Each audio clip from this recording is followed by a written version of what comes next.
Would you like to say something? No, we can start, sir. So, first of all, this is not the H-bomb. H-bomb is coming. This is another milestone in setting up and demonstrating to the youth of this country how elections are being rigged.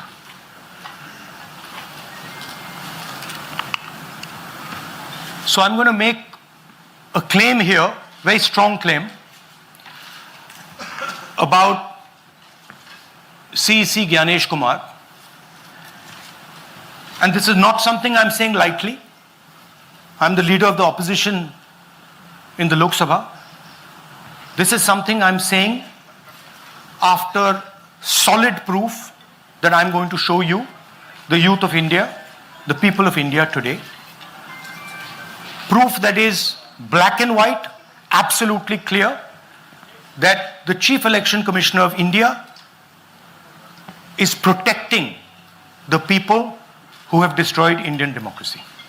I'm also going to show you the method by which votes are being added and deleted, and I'm going to show you how they are done, how that is done. In election after election, someone, some force, some group of people has been systematically targeting millions of voters for deletion across India. This is something that we've heard again and again and again. Different communities, mainly communities that are voting for the opposition, Dalits, Adivasis, minorities, OBCs, are specifically targeted. We had heard this many times, and now we found 100% proof of it. Please understand, I am not going to say anything on this stage that is not backed up by 100% proof. I am somebody who loves my country. I love my constitution. I love the democratic process, and I'm protecting that process. And so I'm not going to say anything here that is not going to be based on 100% proof that you can determine. The burden of the judgment is yours. I am going to lay the proof in front of you. You will see it and say, actually, this is pretty solid proof. Aland is constituency in Karnataka. 6,018 votes. Somebody tried to delete 6,018 votes. We don't know the total number of votes that were deleted in Aland in the 23 election. They are much higher than 6,018. But somebody got caught deleting 6,018 votes. And it was caught, like most crimes, by a coincidence. What happened was, the booth level officer there noticed that her uncle's vote was deleted. And so she checked who deleted her uncle's vote, and she found that it was a neighbor. पड़ोसी ने uncle का vote delete किया था. उसने जाके पड़ोसी से पूछा कि आपने मेरे अंकल का वोट क्यों डिलीट किया. पड़ोसी ने कहा, मैं तो जानता ही नहीं, मैंने तो कुछ वोट डिलीट ही नहीं किया. Neither did the person deleting the vote know, nor did the person whose vote was deleted know. Some other force hijacked the process and deleted the vote. And as luck would have it, got caught. What does the operation look like? In Aland, 6,018 applications were filed, impersonating voters. The people who filed these applications actually never filed them. And we will show you evidence of that on this stage. The filing was done automatically using software. We will show you that. Mobile numbers from outside Karnataka, from different states, and you can see on the map, from different states were used to delete numbers in Aland. And it was done targeting Congress voters. So this was not random. We will show you again that these deletions were specifically targeting booths where the Congress party was winning. Here is example number 1, lady called Godabai. Someone created fake logins, deleted 12 voters, attempted to delete because then this was stopped. Godabai, of course, has no idea. Can you show us what Godabai has to say about this? Election ಟೈಮಿಗ ನಾ ಅರ್ಜಿ ಹಾಕಿಲ್ಲ, ನನಗೆ ಅದಕ್ಕೆ ಸಂಬಂಧ ಇಲ್ಲ, ಅದು ಯಾರು ಹೊಟ್ಟಿ ಕಿಚ್ಚಿ ಯಾರು ಏನು ಹಾಕ್ಯಾರ ಅನ್ನೋದು ನನಗೆ ಗೊತ್ತಾಗಿಲ್ಲ. So she has no idea. These were the cell phone numbers that were used to delete these people. These are not from Karnataka. These numbers are from different states. You can see here.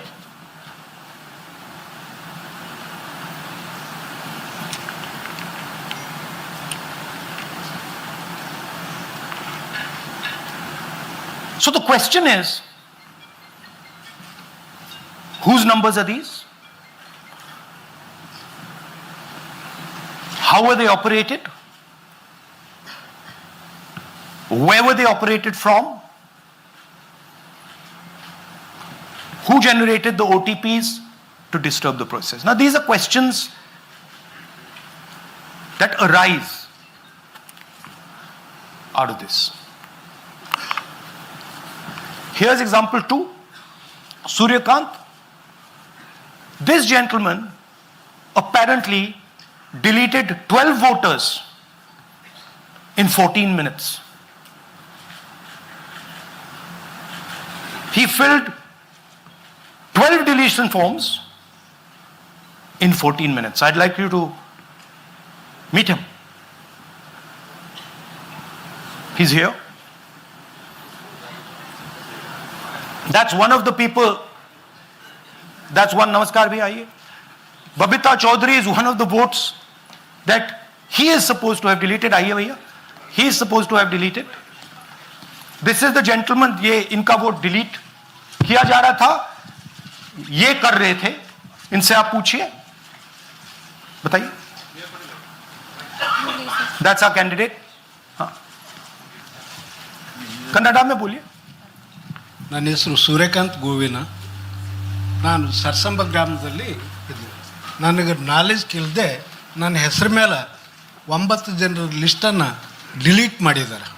ಅದು ಯಾಕಂತ ಇವರು ನನಗೆ ಬಂದು ಕೇಳಿದರು, ನಮ್ಮ ಹೆಸರು ನೀವು ಯಾಕೆ ಡಿಲೀಟ್ ಮಾಡಿದ್ರಿ ಅಂತ. ಅದಕ್ಕೆ ನಾನು ನಮ್ಮ ಸಾಹೇಬ್ರಿಗೆ ಹೇಳಿದೆ, ನಾನು ಡಿಲೀಟ್ ಯಾರಿಗೂ ಮಾಡಿಲ್ಲ, ಅಪ್ಲಿಕೇಶನ್ ಕೊಟ್ಟಿಲ್ಲ, ಆದರೂ ಡಿಲೀಟ್ ಆಗ್ಯದ, ಅದು ನೋಡ್ರಿ ಅಂತ. ಹಾಗಾಗಿ ತಹಶೀಲ್ದಾರ್ಗೆ ಹೋಗಿ ಕಂಪ್ಲೇಂಟ್ ಕೊಟ್ವಿ. ಮತ್ತು ಕಮಿಷ್ನರ್ ಇದು ನಮ್ಮ ಜಿಲ್ಲಾ ಎಲೆಕ್ಷನ್ಗೆ ಒಂದು ಇದಕ್ಕೆ ಕಂಪ್ಲೇಂಟ್ ಕೊಟ್ವಿ. ನನ್ನ ಹೆಸರು ಮೇಲೆ 12 ಜನರದು ಡಿಲೀಟ್ ಮಾಡಿದ್ದು ನಿಜ ಇರ್ತದೆ. थोड़ा ट्रांसलेट कर लीजिए. मेरे नाम पे 12 लोगों का नाम डिलीट किया गया है. हालांकि मुझे मालूम नहीं, मैं कभी किसी को मैसेज भेजा भी नहीं, मैं बुलाया भी नहीं. ये बबीता आके पूछने से पता चला कि मैंने मेरे फ़ोन से ऐसा मैसेज दिया, लेकिन असल में मैंने किसी को भी मैसेज नहीं किया. आप कुछ कहेंगे? नहीं, ठीक है. Thank you. Thank you. Third example, Nagaraj. 2 applications filed and submitted in 36 seconds. Please try and fill these forms and see how long it takes you. Try and fill. And I ask the youth of India, try it. Try and fill the form, 2 forms in 36 seconds. You'll see the answer to this question. Notice also what time this gentleman fills the form. For some reason he gets up at 4:07 in the morning and suddenly fills 2 forms in 38 seconds.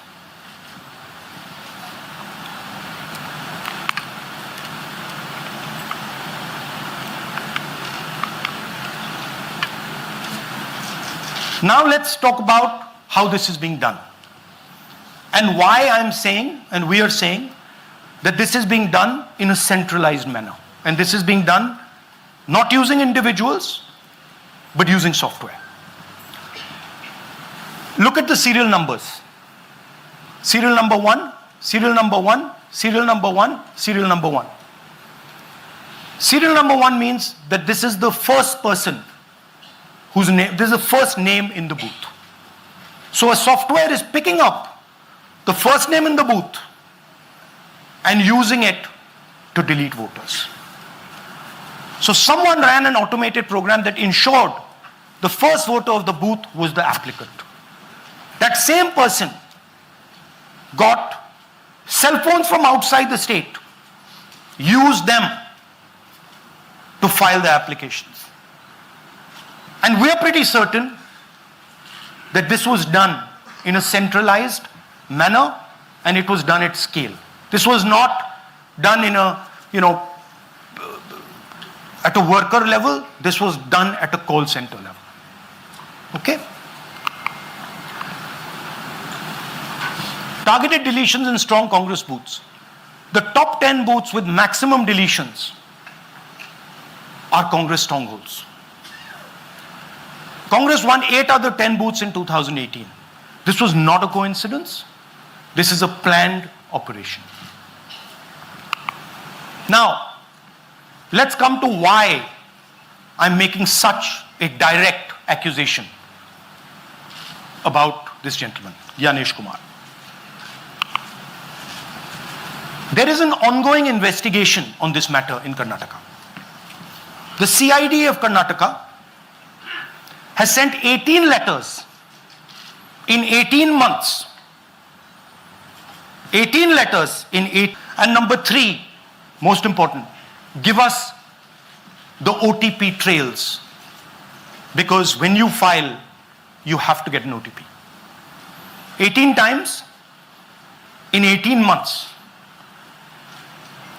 The CID of Karnataka has written to the Election Commission for this. And they are not giving it. Why are they not giving it? Because this will lead us to where the operation is being done from. And we are absolutely convinced where this is going to lead. I'll give you a little bit of the chronology. FIR is filed February 23. Karnataka CID writes to ECI requesting all details of these numbers and these transactions almost immediately in March. In August, EC gives the reply, doesn't fulfill any of the demands, and doesn't give us the information. Doesn't give the CID of Karnataka the information that will lead them to their destination. January 24, Karnataka CID writes to ECI again and says, please send us full information. No answer. Karnataka CID by September 25, last letter went in September 25, has written 18 reminder letters. While this is going on, the CEC of Karnataka writes to the Election Commission in Delhi and says there is a matter. Please provide this information. And the CEC of Karnataka multiple times asks the Election Commission. No answer. Now this is absolute solid proof that Gyanesh Kumar is protecting the people who are doing this. This is also absolute solid proof, what I've shown you, that this is being done in a centralized way, this is being done at scale, and this is being done using large resources. Question is, who is the someone? And the answer is with the EC today. The Election Commission of India knows who is doing this. And I want every single youngster in India to know that they are attacking this. And this is your future. When they are not giving this information, they are defending the murderers of our democracy. And it is important that every youngster knows this. Your jobs, your future, your aspirations all come from this instrument. And the Chief Election Commissioner, Mr. Gyanesh Kumar, is not telling the CID of Karnataka who is doing this. This is not an isolated case. There are many such cases. Here is another one. Maharashtra, Rajora, same idea. 6,850 targeted voters added. Anand we caught deletions, Rajora we caught additions. But the basic idea is the same. Phones from outside, people who are supposed to have added voters don't know that they've added voters. People who've deleted voters don't know that they've deleted voters. You can see, you might remember that, those names there. JW, JW, JW, JW from the last presentation. Same model. So it's the same system that is doing this. It's doing it in Karnataka. It's doing it in Maharashtra. It's done it in Haryana. It's done it in UP. And we have proof of all of it.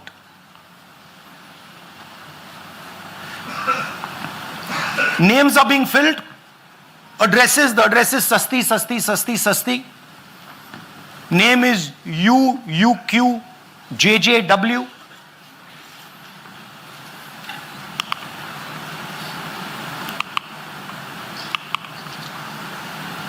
So, what are we saying here? That the Chief Election Commissioner of India, Gyanesh Kumar, needs to stop protecting the people who are destroying Indian democracy.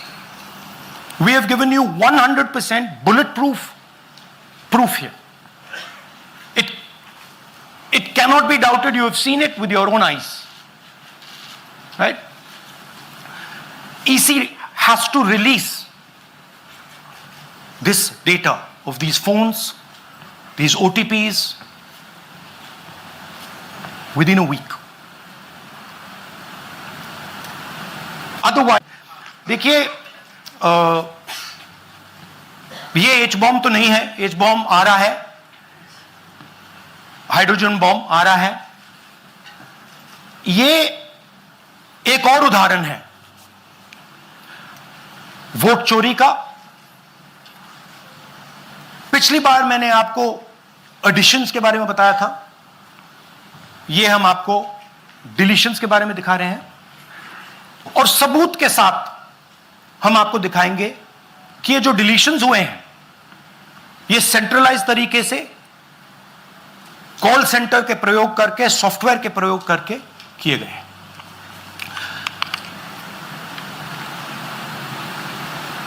हमारे पास इस presentation में जो मैंने आपको अभी दिखाया 100% सबूत है, प्रूफ है कि ज्ञानेश कुमार जी हिंदुस्तान के चीफ इलेक्शन कमिश्नर वोट चोरों की रक्षा कर रहे हैं.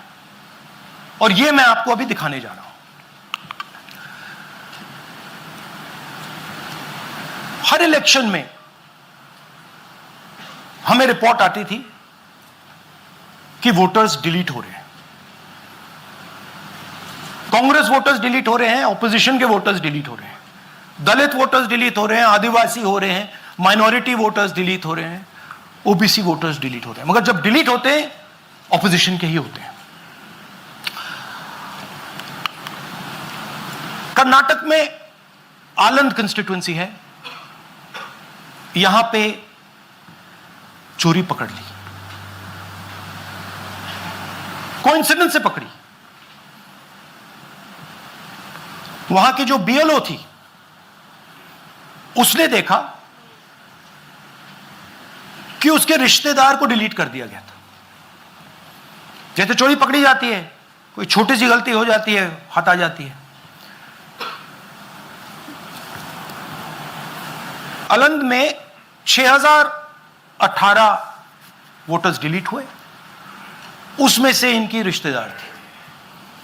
उन्होंने पता लगाया कि मेरे रिश्तेदार को डिलीट किसने किया। पता लगा कि पड़ोसी ने रिश्तेदार को डिलीट किया। बीएलओ ने जाके पड़ोसी से पूछा कि भाई आपने मेरे रिश्तेदार को क्यों डिलीट किया? पड़ोसी ने कहा मैंने तो नहीं किया। बीएलओ सस्पिशियस हो गई, शक पड़ा, उसने प्रोसेस चालू कर दी।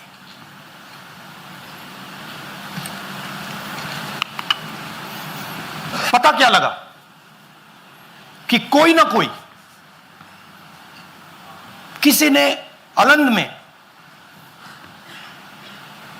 वोटर डिलीशन सिस्टमैटिकली ऑर्गेनाइज तरीके से, सेंट्रलाइज तरीके से किया। हमें यह नहीं मालूम कि अलंद में कितने वोटर डिलीट हुए, क्योंकि इससे बहुत ज्यादा हो सकते हैं। 6000, तकरीबन 6000 पकड़े गए, उस पर इन्वेस्टिगेशन हो गया। क्या पता लगा कि फाइलिंग ऑटोमेटिकली ऑनलाइन हो रही है। मोबाइल नंबर्स कर्नाटक के नहीं यूज हो रहे, मोबाइल नंबर्स दूसरी स्टेट्स के यूज हो रहे हैं। इनफैक्ट कर्नाटक के नंबर थे ही नहीं उसमें। मतलब आप दिल्ली में बैठे डिलीट कर रहे हो, आपका नंबर तमिलनाडु का है। आप गुड़गांव में डिलीट कर रहे हो, आपका नंबर झारखंड का है। और जब हम चेक कर रहे हैं कि भैया आपका नंबर है, तो आपका नंबर है ही नहीं, किसी और का नंबर है। और टारगेट करके कांग्रेस वोटर्स को डिलीट किया गया। ये गोदाबाई जी हैं, इनके नाम पर 12 वोटर्स डिलीट किए गए। इनको मालूम ही नहीं, इनको पता ही नहीं कि इन्होंने 12 वोटर्स डिलीट किए। दिखाइए जरा। ಇಲೆಕ್ಷನ್ ಟೈಮ್ ಈಗ ये इनका वीडियो है। ನಾ ಅರ್ಜಿ ಹಾಕಿಲ್ಲ, ನನಗೆ ಅದಕ್ಕೆ ಸಂಬಂಧ ಇಲ್ಲ। ಅದು ಯಾರು ಹೊಟ್ಟಿ ಕಿಚ್ಚಿಗೆ ಯಾರು ಏನ ಹಾಕ್ಯಾರ ಅನ್ನೋದು ನನಗೆ ಗೊತ್ತಾಗಿಲ್ಲ।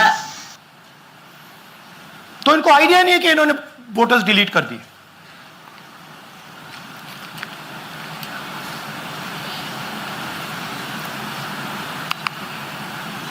ये सारे के सारे जो नंबर्स हैं, ये कर्नाटक के नंबर्स नहीं है, ये अलग अलग स्टेट्स के नंबर्स हैं।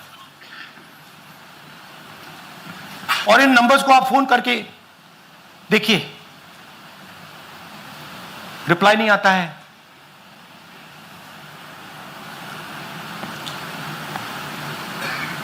तो सवाल यह है कि किसके नंबर्स हैं, ये किसने ऑपरेट किए, जब इन्होंने ऑपरेट किए ये कहां थे, आईपी एड्रेस क्या था, ओटीपी कैसे जनरेट हुआ, कहां गया, यह सवाल है। यह दूसरा उदाहरण, सूर्यकांत जी जो अभी स्टेज पे आए थे, इन्होंने 12 वोटर्स को 14 मिनट में डिलीट कर दिया। आप फॉर्म भरने की कोशिश कीजिए, डिलीशन फॉर्म भरने की कोशिश कीजिए, देखिए। और जब हमने इनसे पूछा कि भैया आपने ये कैसे किया, वो कहते हैं मैंने तो नहीं किया, मैं तो जानता ही नहीं हूं।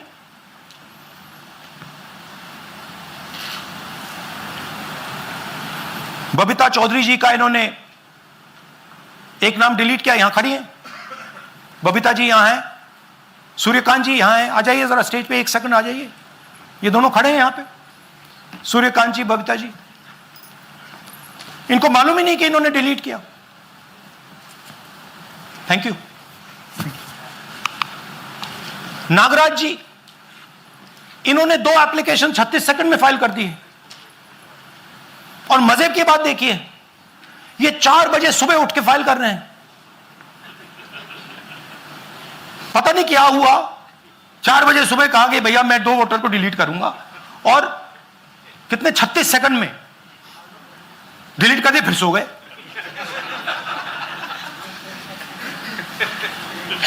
हमारी माइंड में पहले सवाल था कि क्या इलेक्शन कमीशन भी सो रहा है, मगर नहीं, सोया कोई नहीं है, जगे हुए हैं, सिस्टमैटिकली मदद हो रही है। यह देखिए दूसरी बात, जो भी डिलीट कर रहा है वोटर लिस्ट में उसका सीरियल नंबर 1 है। मतलब जो भी वोटर लिस्ट में पहले नंबर पे आता है वही डिलीट कर रहा है। 5वें नंबर वाला, 7वें नंबर वाला, 10वें वाला कोई नहीं कर रहा। तो हो क्या रहा है, सॉफ्टवेयर से यह काम किया जा रहा है। सॉफ्टवेयर प्रोग्राम कह रहा है पहला नाम निकालो और इसका प्रयोग करके डिलीट करो। टारगेटेड डिलीशंस हो रहे हैं। कांग्रेस पार्टी पर आनंद में अटैक किया। टॉप 10 बूथ्स जहां सबसे ज्यादा कांग्रेस की स्ट्रेंथ थी वहां टारगेट किया। और 2018 में पिछले इलेक्शन में 10 में से 8 बूथ कांग्रेस पार्टी जीती थी और इन 8 में से इन्होंने 6000 लोग उड़ाने की कोशिश की। ये कोइंसिडेंस नहीं था, ये प्लान था और ये सेंट्रलाइज तरीके से किया जा रहा है। अब मैंने बहुत बड़ी बात बोली, चीफ इलेक्शन कमीशन के बारे में मैंने बोला कि यह व्यक्ति वोट चोरों की रक्षा कर रहा है। जो भी मैं यहां बोल रहा हूं 100% प्रूफ के साथ, सबूत के साथ बोल रहा हूं। और मैं अभी आपको दिखाना चाहता हूं कि मैं ये शब्द क्यों बोल रहा हूं और किस बेसिस पे बोल रहा हूं। आपको अपनी आंखों से ये दिखेगा। कर्नाटका सीआईडी ने केस चालू किया कि वोटर कौन है, ये फोन किसके हैं, ये आईपी एड्रेस क्या है, ओटीपी कहां गया, इन चीजों के बारे में इन्वेस्टिगेशन शुरू होती है।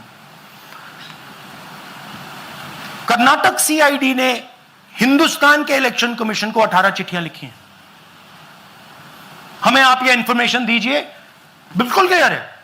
डेस्टिनेशन आईपी दीजिए, डिवाइस डेस्टिनेशन पोर्ट दीजिए, ओटीपी ट्रेल्स दीजिए, फोन नंबर्स दीजिए, फोन नंबर्स के मालिकों के नाम दीजिए।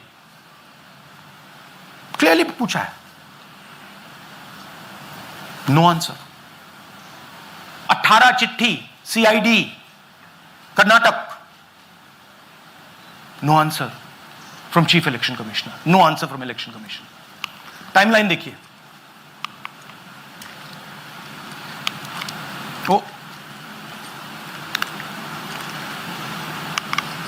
ओके, फरवरी 23 में इन्वेस्टिगेशन शुरू होती है। मार्च 23 में कर्नाटका सीआईडी चिट्ठी लिखती है ईसीआई को कि हमें सारे डिटेल्स दे दीजिए। अगस्त में इनकंप्लीट डिटेल्स दी जाती हैं जिससे कोई इन्वेस्टिगेशन आगे नहीं बढ़ेगा। जिन चीजों की जरूरत थी वो नहीं दी, जिसकी जरूरत नहीं थी वो सारी दे दी। पहला सबूत। दूसरा सबूत, 18 बार रिमाइंडर लेटर गए हैं। आपको अगर सीआईडी एक बार लेटर भेज दे और आप नहीं गए, आप जानते हो क्या होगा। यहां पे इलेक्शन कमीशन को 18 बार लेटर गए हैं, कुछ नहीं हुआ है। बाद में क्या होता है, कर्नाटक ईसी इलेक्शन कमीशन को लिखता है, कहता है भैया हमें दे दीजिए, आपको इंफॉर्मेशन देना पड़ेगा। No reply. मार्च 25 में आखिरी लेटर सितंबर में गया है, कुछ ही दिन पहले। No reply from EC. यह है सबूत कि ज्ञानेश कुमार जी वोट चोरों की रक्षा कर रहे हैं। और यह ब्लैक एंड व्हाइट सबूत है, इसमें कोई कंफ्यूजन नहीं है कहीं।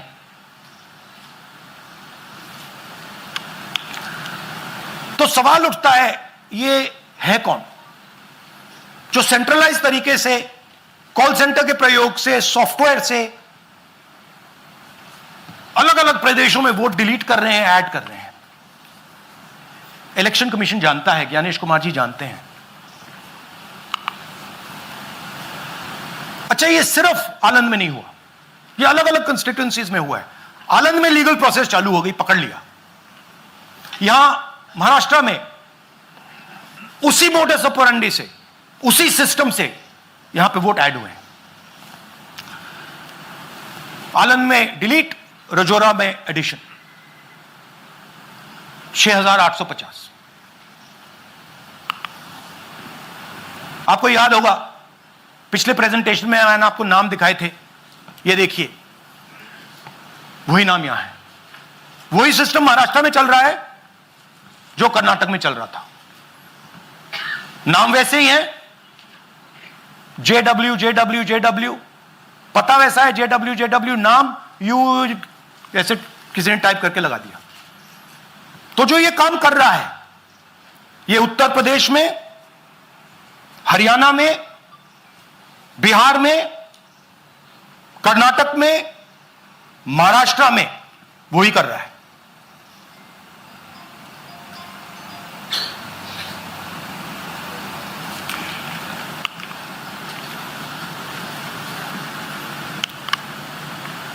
तो हमारी डिमांड है, ज्ञानेश कुमार जी, आप अपना काम कीजिए। आपने ओथ लिया है, आप हिंदुस्तान के चीफ इलेक्शन कमिश्नर हैं। आपसे कर्नाटक की सीआईडी सबूत मांग रही है। आप कर्नाटक की सीआईडी को यह सबूत 1 सप्ताह के अंदर दे दीजिए, नहीं तो पूरा हिंदुस्तान के सारे युवा इस बात को एक्सेप्ट करेंगे कि आप हिंदुस्तान के कॉन्स्टिट्यूशन, हिंदुस्तान के संविधान की हत्या में शामिल हो, हिंदुस्तान के संविधान की रक्षा नहीं कर रहे हो और वोट चोरों की आप मदद कर रहे हो। Thank you. और थोड़ी देर में हम आपको हाइड्रोजन बॉम्ब दिखाने जा रहे हैं। नहीं, आज नहीं, थोड़ी देर में उसकी प्रिपरेशन चल रही है। क्योंकि हम देखिए, मैंने टीम से कहा है कि अगर मैं स्टेज पे जा रहा हूं, ब्लैक एंड व्हाइट प्रूफ नहीं होगा, मैं नहीं जाऊंगा। अगर ब्लैक एंड व्हाइट प्रूफ होगा, जो कोई मतलब उसको निगेट नहीं कर सकता, मैं जाऊंगा। मैं देश के कॉन्स्टिट्यूशन की रक्षा कर रहा हूं, संविधान की रक्षा कर रहा हूं, मैं लोकतंत्र की रक्षा कर रहा हूं और मैं सच्चाई आपके सामने रख रहा हूं। बहुत बहुत धन्यवाद, नमस्कार, जय हिंद। सर, 3 सवाल। पीटीआई से संजीव चोपड़ा। या राहुल जी, दिस साइड। या राहुल जी इधर, हाँ, कहाँ है? To your right. हाँ, हेलो। राहुल जी, आज आपने नया खुलासा किया है कि कैसे वोट चोरी हो रही है। आपने पहले भी महादेवपुरा के बारे में बताया कि कैसे एडिशंस हो रही हैं, अब आपने बताया कैसे डिलीशंस हो रही हैं। लेकिन देखने में ये आ रहा है कि इलेक्शन कमीशन इस पे कोई एक्शन नहीं ले रहा और आगे चल के वो तैयारी कर रहे हैं पूरे देश में एसआईआर लाने की। तो आप इस मुहिम को आगे कहां तक ले जाएंगे और एसआईआर के बारे में क्या करने वाले हैं? देखिए, हम आपके सामने क्रिमिनलिटी रख रहे हैं। हमारा काम आपके सामने सच्चाई रखने का है और हम रख रहे हैं। हिंदुस्तान में दूसरे इंस्टीट्यूशंस भी हैं, सिर्फ इलेक्शन कमीशन नहीं है, लीगल सिस्टम है, उनको भी इन चीजों को देखना चाहिए। यहां पे हम चीफ इलेक्शन कमिश्नर के बारे में ब्लैक एंड व्हाइट कह रहे हैं। आपने कहा कि हमने एडिशन डिलीशन दिखाया, पहले प्रेजेंटेशन में मैंने एडिशन दिखाया था, अब हमने डिलीशन दिखाया है, मगर हमने एक और चीज जोड़ दी है। एडिशन और डिलीशन का सिस्टम, उसका स्ट्रक्चर, उसका तरीका, और हमने यह दिखाया है कि जो डिलीट कर रहा है, जो ऐड कर रहा है, महाराष्ट्र में, कर्नाटक में, यूपी में, वो एक ही आदमी है, एक ही फोर्स है। हमने आपको वो एड्रेसेस दिखाए। Same system is being used in Maharashtra, is being used in Karnataka, is being used in Uttar Pradesh, is being used in Haryana. Same people are doing it. ANI से Siddharth, ANI. Sir, this side, sir. हाँ Sir, on your left, sir. हाँ On your left. This side, sir, on your left. Sir, मेरा आपसे सवाल ये है कि जब आप कह रहे हैं कि ज्ञानेश कुमार जो चीफ इलेक्शन कमिश्नर है उन्हें पता है ये कौन कर रहा है, हाँ। और ये पॉलिटिकल फायदा जरूर किसी को हो रहा है, आप कह रहे हैं कांग्रेस के बूथ के ऊपर ही हाँ। सारे वोट्स डिलीट किए जा रहे हैं, तो वो कौन लोग आपके हिसाब से हैं जिनको ये फायदा पहुंच रहा है, पहला। और दूसरा ये कि वो आपने एक देखिए, हफ्ते का हाँ, समय दिया sorry। है, जब आपने एक हफ्ते का समय दिया है तो क्या एक हफ्ते बाद आप इसको आगे कैसे इनिशिएट करेंगे? क्या आप लोग कोर्ट का रास्ता अपनाएंगे या और कोई हायर एजेंसी से इस बात की डिमांड करेंगे? क्योंकि ये ऑर्गेनाइज्ड तरीके से क्राइम दिखाई दे रहा है जो आप बता रहे हैं, अगर आपकी बात के ऊपर जाएं। देखिए, फ्रैंकली ये जो मैं यहां कर रहा हूं ये मेरा काम नहीं है। मेरा काम डेमोक्रेटिक सिस्टम में पार्टिसिपेट करने का है। मेरा काम डेमोक्रेटिक सिस्टम की रक्षा करने का नहीं है। वो काम हिंदुस्तान के इंस्टीट्यूशंस का है। वो काम वो नहीं कर रहे हैं, इसलिए मैं कर रहा हूं। अब मैं आपको यह कह सकता हूं कि हमने आपको 2 बार सबूत दिखाया है, और जब हम ये प्रेजेंटेशंस खत्म करेंगे, इसमें लगेंगे 2-3 महीने, जब हम ये खत्म करेंगे आपके माइंड में कोई डाउट नहीं होगा कि हिंदुस्तान में state after state, Lok Sabha after Lok Sabha चोरी हो रही है। तो मेरा काम सच्चाई दिखाने का है। मैं हिंदुस्तान की जनता को, हिंदुस्तान के युवाओं को सच्चाई दिखा सकता हूं। यह मेरा काम है। उनकी जो इंटरेस्ट है, क्योंकि ये जो कॉन्स्टिट्यूशन है ये हिंदुस्तान की जनता का रखवाला है, प्रोटेक्टर है, और मैं इसकी प्रोटेक्शन कर रहा हूं। इसकी प्रोटेक्शन करने का काम हिंदुस्तान के इंस्टीट्यूशंस का है, हिंदुस्तान के ऑपोजिशन लीडर का नहीं है। मगर इंस्टीट्यूशंस नहीं करने हैं। अच्छा, एक इंटरेस्टिंग बात आई है जो मैं आपको बताना चाहता हूं कि इलेक्शन कमीशन के अंदर से हमें मदद मिलनी शुरू हो गई है। मैं साफ बोल देता हूं, इलेक्शन कमीशन के अंदर से, पहले नहीं हो रहा था, अब इलेक्शन कमीशन के अंदर से इंफॉर्मेशन आ रही है। यह रुकेगा नहीं, यह रुक नहीं सकता है, क्योंकि हिंदुस्तान की जनता इस बात को एक्सेप्ट नहीं करेगी। एक बार हिंदुस्तान की जनता को, हिंदुस्तान के युवाओं को पता लग गया कि वोट चोरी हो रही है, उनकी शक्ति लग जाएगी। IANS से आलोक झा। इस तरह से नहीं प्लीज। IANS से आलोक झा। वो भी मैं आपको दिखा दूंगा, वो भी मैं आपको प्रूफ के साथ दिखा दूंगा, है हमारे पास। राहुल जी, हाइड्रोजन बॉम्ब में ब्लैक एंड व्हाइट है। मैं फाउंडेशन लगा रहा हूं, मैं फाउंडेशन क्रिएट कर रहा हूं, है हमारे पास। मैं स्टेज पे बिना प्रूफ के नहीं चढ़ूंगा, बता रहा हूं। राहुल जी, आपने कहा, ऐसे मत पूछिए please. Last question, Rahul ji, IANS से आलोक झा। राहुल जी इधर, आपने कहा आपके पास आलोक झा इधर सर, कहां है जी? हाँ, आपने कहा सर कि आपके पास पुख्ता सबूत है, ब्लैक एंड व्हाइट सबूत है, तो क्या अगर ECI अभी जवाब नहीं देती है तो कोर्ट का रुख करेंगे, ये ऑप्शन है आपके पास, जाएंगे? देखिए, मैंने कहा कि मेरा काम as opposition leader normal situation में मेरा काम ऑपोजिशन का रोल है, सरकार पे प्रेशर डालने का रोल है। मेरा काम हिंदुस्तान के लोकतंत्र को बचाने का नहीं है। मैं वो काम कर रहा हूं, इस स्टेज पे मैं वो काम कर रहा हूं। तो मेरी सोच है कि as a patriotic Indian, as somebody who loves India, who loves the constitution, it is my duty to put the truth in front of the people of India. अब अगर हिंदुस्तान के इंस्टीट्यूशंस कुछ करना चाहते हैं, वो करेंगे. उनमें भी बहुत लोग हैं, जैसे मैंने आपसे कहा, मैं सरप्राइज हो रहा हूं, इलेक्शन कमीशन से लोग आ रहे हैं, इंफॉर्मेशन दे रहे हैं और बढ़ रहा है वो. क्या जब तक सीईसी ज्ञानेश कुमार अपने पद पर है, जैसा कि आप कह रहे हैं कि वो फ्री एंड फेयर इलेक्शन होने नहीं दे रहे, तो तब तक इलेक्शन का मतलब क्या रह जाएगा? हाँ, तो आप इमेजिन कीजिए. और ये शॉकिंग बात ये है बस कि ये अभी शुरू नहीं हुआ, ये 10-15 साल से चल रहा है. ये सिस्टम है, ये स्ट्रक्चर है. हिंदुस्तान की जो डेमोक्रेसी है वो हाईजैक हो गई है. I am shocked frankly.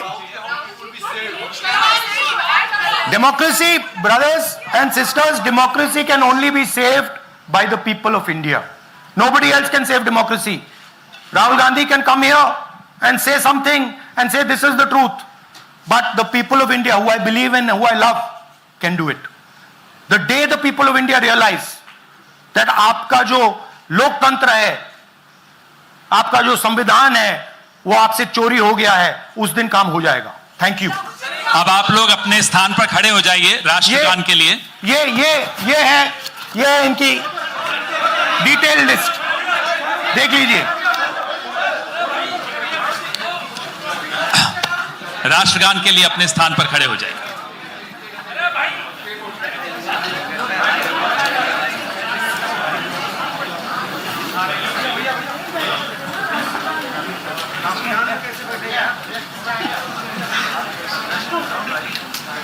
Bharat भाग्य विधाता, पंजाब सिंध गुजरात मराठा द्राविड उत्कल बंगा, विंध्य हिमाचल यमुना गंगा उच्चल जलधि तरंगा, तव शुभ नामे जागे, तव शुभ आशीष मांगे, गाहे तव जय गाथा, जन गण मंगलदायक जय हे भारत भाग्य विधाता, जय हे जय हे जय हे जय जय जय जय हे.